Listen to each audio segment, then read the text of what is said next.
how we're going to manage our risk. It is extremely important to manage your risk. This isn't even anything that is a joke. It's very, very serious because you're actually playing with real money, okay? So no more practice. Now we're in the real money, and this is where things get a little bit serious. So the way that we're going to manage our money is I came up with a little graph here. Okay, so the first thing is, this is all your money, okay? So let's say you have all this money to invest. You might have less, more. I put $40,000 here, but it could be anything. You could be starting with $1,000. You could be starting with less. You could be starting with more. But basically, all your money starts here. Now, you really want to be separating the money. Definitely separate it. Don't just leave it all and be like, I'm going to put it all into BitMEX, all in 100x. No. You know not to do that now. Okay, so this is how I think is the best way to split it up in the testing that I've done. So we're going to split up the risk. So here, 50% of it you're going to use to trade. 50% of it you're going to use to hold. Okay, it is so important that you do this and you don't just go all in on one trade, because you really want to diversify your risk. It's so important. Now, even in here, we're going to split it up, and even in here, we're going to split it up. So either way, we're going to split up your money further and further and further. And that way you have all these little soldiers. And if one dies or something happens to it, then you have all the other ones, right? So if you have 10 soldiers and one's down, man down, you still have the other ones that are going to keep you afloat, and then you could rebuild. So that's why it is super important. So in the 50% of your money section, this is where you're trading, but we're not going to actually start there. Where you're actually going to start is here, 50% hold. And the reason why 50% hold is because, let's say you have 40 coins that you're looking at, and the way you do it is you set up. So you set up your limit orders where you're going to buy, and then you just hold it. So it's stress-free. You're holding it for a very long time. Even 5 years, 10 years, crypto is the future. As soon as MasterCard, Visa, they're all going in with it. So the earlier you get in, the better it is. And if you're willing to just put that money in and hold it for 5 years, 10 years, this could be your retirement. It could be where you grow wealth really, really slowly for your future. Okay, so in the 12% hold, I recommend that you put some of the money into the 12% theory, which is a separate class, but you put it into the 12%, okay? So you have some money that's growing. Also, when you have your money from trading here, you're only reinvesting 2%. So you withdraw the rest as your income, but you could also withdraw your wins over here, and it goes into the 12%. And that's awesome, because if you ever look at the 12% compound investing calculator, the Money Chimp compound investing calculator, if you ever look at that, you could see that even doing nothing, it's passive income that grows. So the more money you have, you're still going to keep, you're going to treat your money, even if you have $1,000 or $1 million, you're going to treat it the same. Because yes, sometimes with $1,000, we want to go high risk. And I've spoken to some of you in the class that I'm going 50x on $100 because I don't care about $100. But $100 could turn into $200 and $400 and $800, and it could grow, right? So if you just, I don't care because it's a little bit of money, so I'm just going to go high risk, then chances are you might lose that. So if you treat your money the same, if it's $1,000 or $1 million, and you treat it the same with the same amount of protection, then you'll be way better off and you'll make way more money in the long run, okay? So whenever you win over here, you put it over here to the 12%.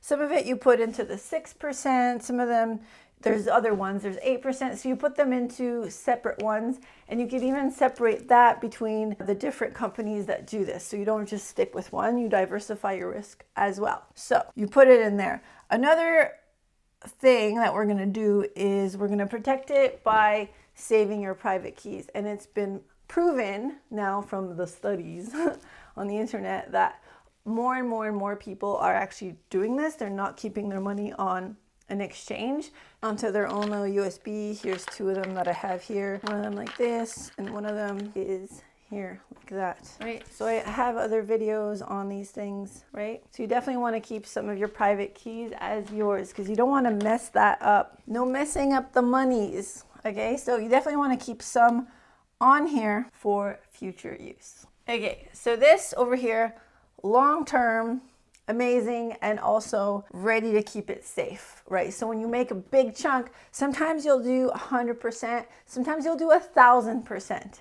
okay? It's very possible, and sometimes you'll do that, and then you'll say, okay, stop, pull it out, and put it into somewhere safe like this. And then that way, you're pretty safe. And then one thing also that I didn't, well, it's part of this actually, is you could put it in stable coins as well, okay? So that's another place to put it, stable coins. So you definitely want to diversify your risks so that part of your money is for trading and part of your money is here. And even if you stay level one, let's say you just want the passive income, you kind of want to trade a little bit to make a little bit more money, but you're happy just to stay here. And that's perfectly fine too.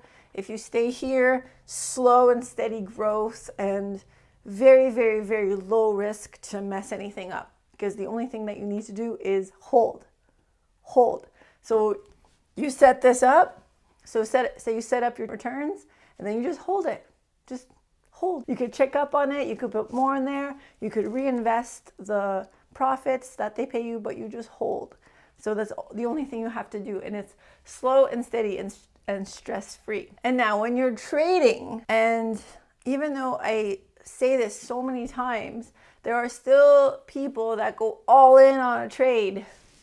No, do not go all in on a trade. Please do not do this. So you're going to split that up as well. So you're going to have many different accounts, minimum 3 accounts. Okay, and it's so important now, do one thing per account. I used to trade many coins per account, and that's wild.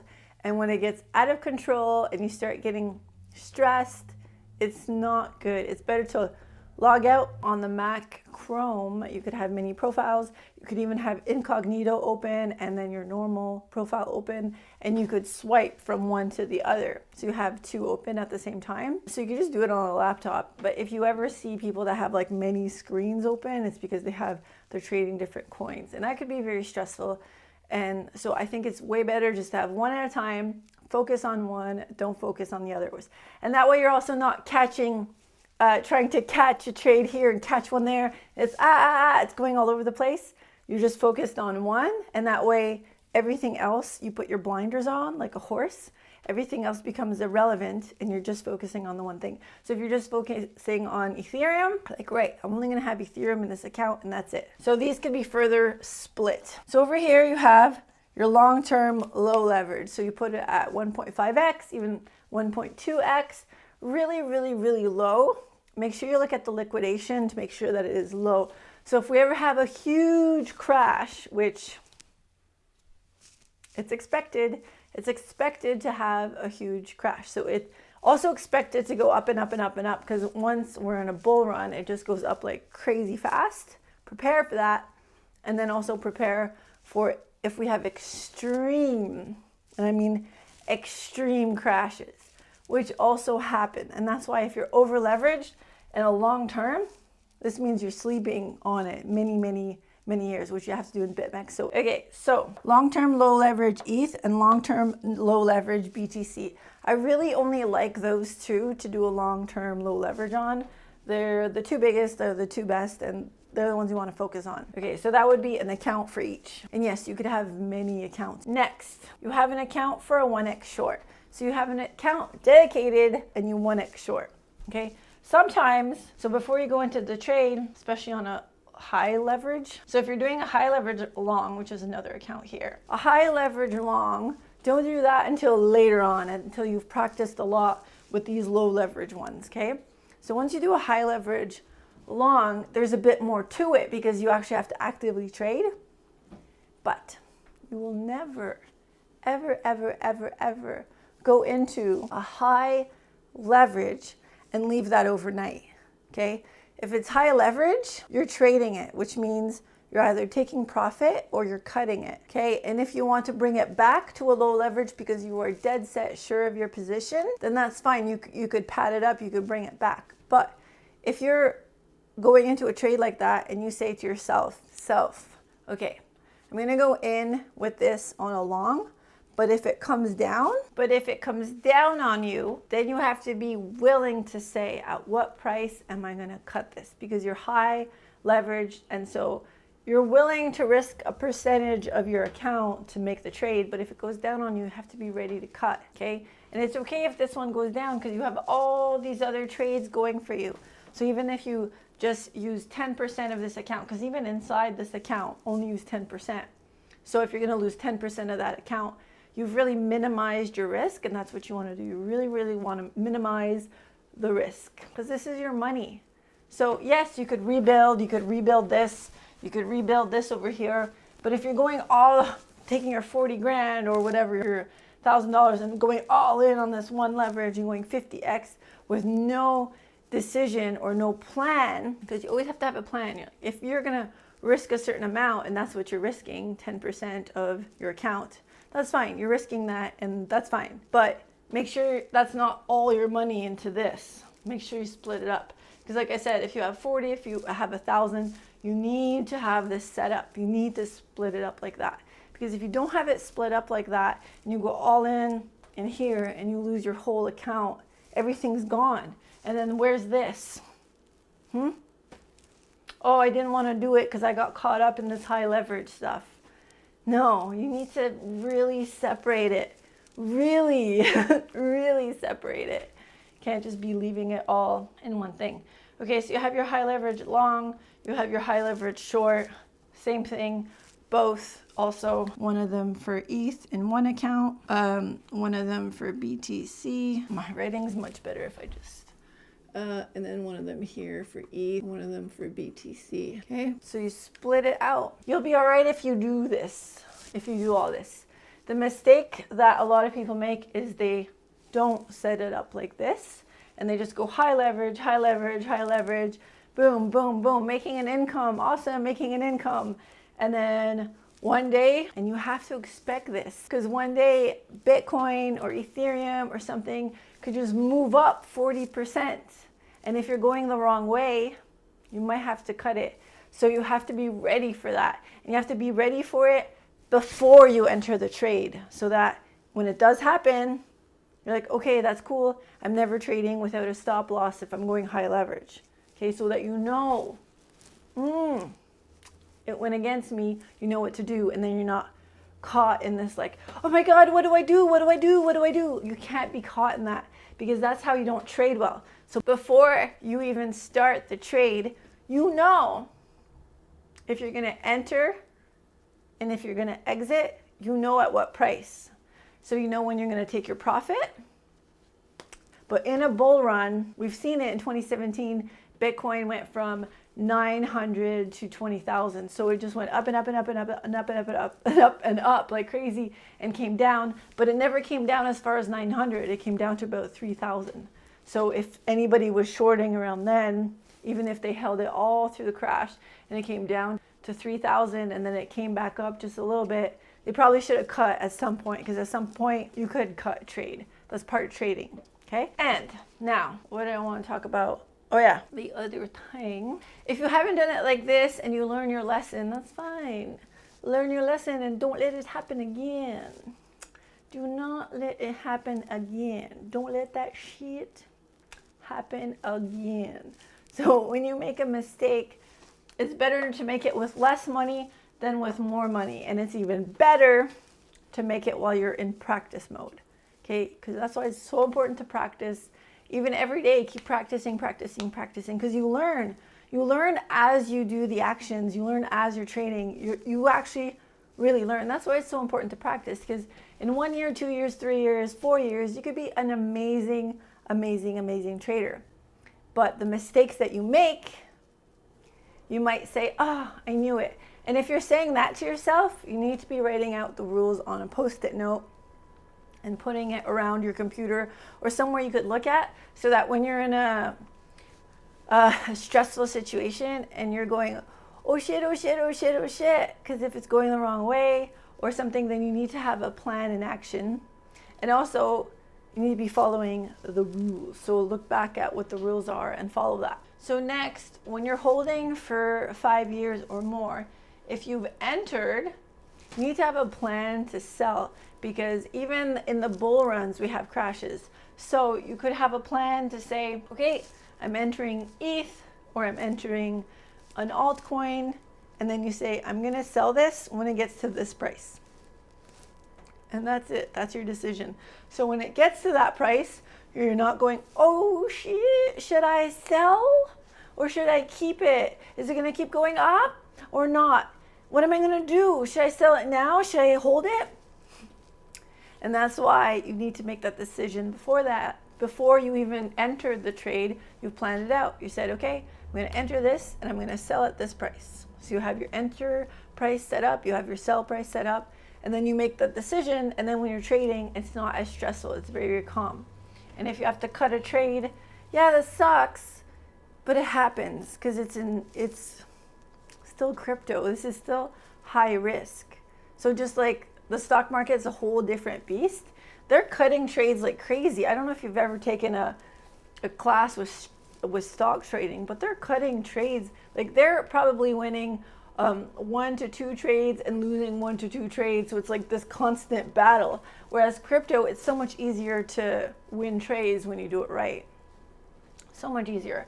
But you still need to manage your risk. Yeah, so definitely manage your risk. And if you entered and it went wrong, just be like, okay, cut this time.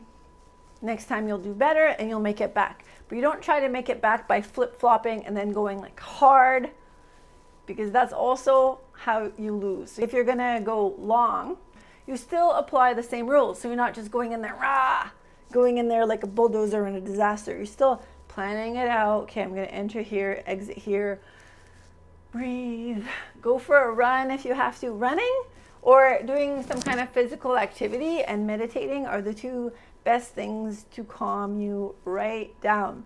I noticed that if I don't exercise, which I went for a period of time where I just didn't want to anymore, and it was kind of like a nice break, but now that I'm doing it again, I feel so much better. So definitely don't just be on the computer all the time, computer. Definitely, yeah, even if you're trading, you could get down on the floor, do 10 push-ups. You could bring your phone with you, go outside for a walk, go for a run. You could bring your phone so you don't have to be like stuck to the screen. And if you're in a high risk, I know that it's stressful, but if you're getting too stressed, being in a high leverage, tone it back a bit or split it up again. Okay, this is stressing me out, split it up. You're trading 1 Bitcoin in one account, stressing you out, split it up. 2 accounts with 0.5 Bitcoin each. So that this is your plan, split it up. This is your plan, split it up. If anything stresses you out too much, like it's too much money, put it in here in the 12%, okay? So you're always pulling back, diversifying the risks. Winning over here, so you have your wins, you're only reinvesting a portion, and then you're putting it in there. And then your wealth is gonna grow and grow and grow and grow. Okay, and that's how you do it. Mwah! See you in the next video.